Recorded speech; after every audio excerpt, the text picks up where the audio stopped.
सोनम वांगचूक आणि अभिजित दिपके यांच्या समर्थनार्थ जालन्यात हजारो विद्यार्थी उतरले रस्त्यावर। लाठी हल्ल्याचा केला निषेध।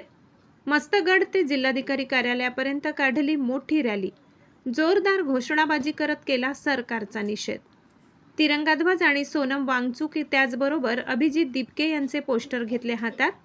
सोनम वांगचूक आणि अभिजित दिपके यांच्या आंदोलनाला समर्थन देण्यासाठी आज जालन्यात हजारोंच्या संख्येने विद्यार्थी आणि विद्यार्थिनी रस्त्यावर उतरल्याचं पाहायला मिळालं।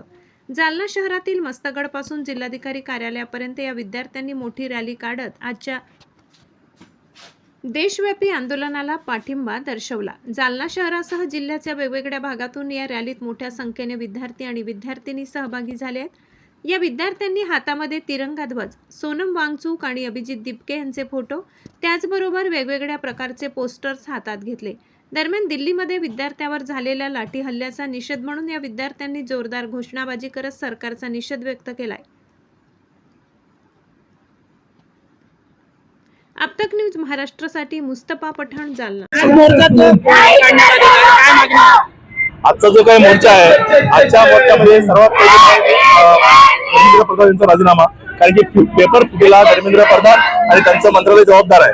त्याचबरोबर जे काही प्रशासनातले लोक आहेत त्यांच्यावरती त्या अनुषंगाने कारवाई होणं। दुसरी मागणी आहे की विद्यार्थ्यावर जो लाठीचार्ज झालेला आहे, ज्यांनी केलेला आहे त्या अधिकाऱ्यांनी, त्यांच्यावरती कारवाई झाली पाहिजे आणि त्या विद्यार्थ्यावरती मोठे गुन्हे परत घेतले पाहिजेत। आणि शिक्षणातले जे काही प्रश्न आहेत ते विद्यार्थ्यांनी मांडलेले आहेत, त्या मागण्या त्वरित मान्य केल्या पाहिजेत। त्या अशा मागण्यांसाठी आमचा हा मोर्चा आहे। त्याच्यानंतर दिल्लीमध्ये जे काही आंदोलन चालू आहे त्या आंदोलनाला समर्थन म्हणून हा मोर्चा आहे आणि दिल्लीच्या लाठी हल्ल्याचा निषेध म्हणून हा मोर्चा आहे। विद्यार्थ्यांना न्याय मिळाला पाहिजे। लाठीचार्ज झाला आहे, त्यांना त्या मुलांना तिथल्या न्याय मिळाला पाहिजे सगळ्यांना, आणि लोकशाही राहिली पाहिजे। कुठल्या वर्गात शिकती, काय शिक्षण चालू आहे? माझं सेकंड इयर चालू आहे। आम्ही हा मोर्चा त्या विषयासाठी काढलेला आहे। त्यांनी लाठीचार्ज बंद करायला पाहिजे, लोकशाहीचा त्यांनी सन्मान केला पाहिजे आणि नीट परीक्षा ही म्हणजे चांगली झाली पाहिजे। अजून त्याच्यामध्ये काहीच गडबड न होता झालं पाहिजे।